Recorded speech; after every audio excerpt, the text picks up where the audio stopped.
Team, what a weekend. Up 13% from the previous week, so we're seeing that grow season kick off. Up 20% year over year, and I'm excited to see what God has for us next.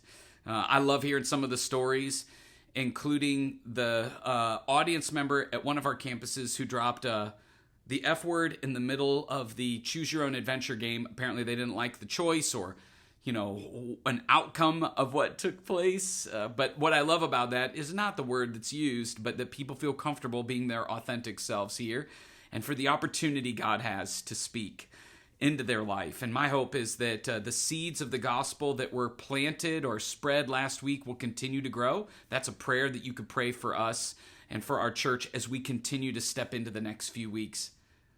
As I was preparing for a talk that I'm going to be giving at Elevate Church, I was in John chapter 4, and there were just a few things that struck me that I just want to share with you that I think help give context to some of what we have been doing and what we're stepping into. And if you want, you can take a moment and just read the first 33 verses or so of John chapter 4. And if not, you probably know the story. It's Jesus visiting the Samaritan woman, having a conversation with her, to the point where he reveals who he is, and she runs back to the town to tell everybody. And as she's running back to town, the disciples are coming back with the groceries that they picked up, the lunch, and they're like, did Jesus eat? And what was he doing talking to this woman? And they're like all suspicious and concerned, and Jesus delivers one of the most important truths of his ministry on earth. He said, my nourishment comes from doing the will of God. And that's one of the anchor verses that really drives this focus on helping people discover their God-given purpose.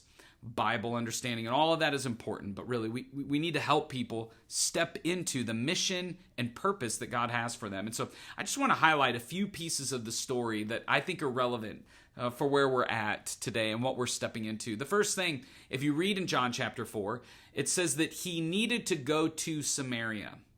And those of you that know the context, you know that most Jews avoided Samaritans and Samaria. They would add a 3-day journey around that region in the Judea region just so that they didn't have to cross into the borders, the towns, or interact with anybody. That's the kind of prejudice, you could call it racism, that existed between Jewish people to Samaritans and, frankly, from Samaritans to the Jews, because the Jews destroyed their temple that they built on what they believed was the more sacred site than Jerusalem. I mean, there's just all sorts of animosity. But it said he needed to go there.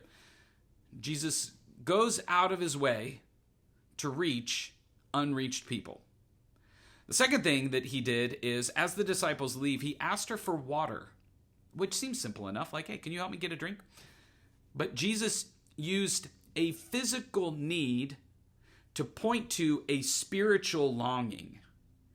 And he did so in a way that would have been perceived as sinful to the culture around them, because Jews did not talk to any woman who was not their relative, let alone a Samaritan woman, let alone be alone with them. Now, we know that that's not sinful, but to some people that would have been viewed as inappropriate. And yet Jesus is trying to use a physical need to point to a deeper spiritual longing. In some ways, that's what we're trying to do. We're using movies who capture physical stories. They're relatable to help point people to Jesus and the true deeper spiritual longing that they have for them. The third thing that you see Jesus do, which depending on the tone with which you read it, changes the implication, but he asks for her husband. And so Jesus is basically trying to help her feel seen in her story. So he goes from like needing to go to Samaria, asking for water, and then seeing her when she normally travels to the well alone because she carries shame and guilt. And obviously you know that she doesn't have a husband, and Jesus reveals that she's had 5, and the man that she's with is not necessarily even her husband. And so we don't know if it was her infidelity. We don't know if it was her inability to get pregnant. We don't know if the previous husbands have died. And so this is husband number 6. We actually don't know. We can infer, but the truth is she's just walking alone. And Jesus sees her. And then Jesus clarifies what true worship is, spirit and in truth. It's not a location. It's not that church over this church. It's not this building over that building. It's not that sacred site over whatever. It's when you show up in spirit, authentically, honestly before God, and in truth, pursuing the biblical truth about God or the teachings that Jesus offers. That is what true worship is. So when we bring our honest selves to the songs that we sing, to the work that we do, to the scriptures that we're reading, we're worshiping. And then ultimately, that leads to him revealing himself to her. He hasn't really done this, especially in Jerusalem or in the Judea region to Jews. He's doing this to a Samaritan woman. The shock of this is unbelievable, especially that it's included in the Bible. And so he reveals who he is, that he is the Messiah, and then she leaves. In fact, she leaves her water bucket behind. Think about the irony of that. She came looking for physical help, and she left spiritually fulfilled. Now, the disciples, if you know the story, the disciples are on their way back, and they see probably the woman running, and they see Jesus, and they wonder if he had lunch, and they wonder what he was doing there talking to a woman, and they're a little bit shocked and all of this stuff. And Jesus delivers the line, spiritual nourishment comes from doing the will of God. And so there's a greater understanding of God when we engage in our God-given purpose. And so here's and then he has a conversation with them. Look around, like the fields are ripe with harvest. He says white is one of the words that's used because the grains that, apparently the grains that grew in the fields in that region had a whitish tip to them. But I also love the way that some biblical teachers say that maybe it was the white robes of the Samaritans coming out to see Jesus because of the woman's testimony.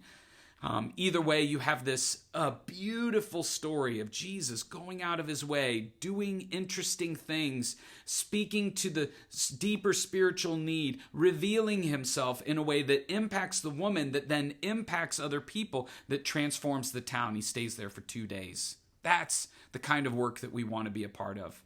And so, my encouragement to you is, may you remember that Jesus is our source of living water. My hope is that you protect the times where you are setting aside space to worship and connect with Jesus in spirit and in truth. But may you also be spiritually fed this weekend as you step into your God-given purpose. May you see that the fields are ripe with harvest, white with harvest, as people come and experience at the movies and an invitation to know God more. And may people not just take our word for it, but like the Samaritans, believe for themselves that Jesus is who he says he is. And my hope and prayer is that each of us experience God and the delight of being a part of his mission this weekend. And I just want to say thanks for going on the adventure and being open to the many unique, surprising, unexpected ways God's going to use us to help people encounter him.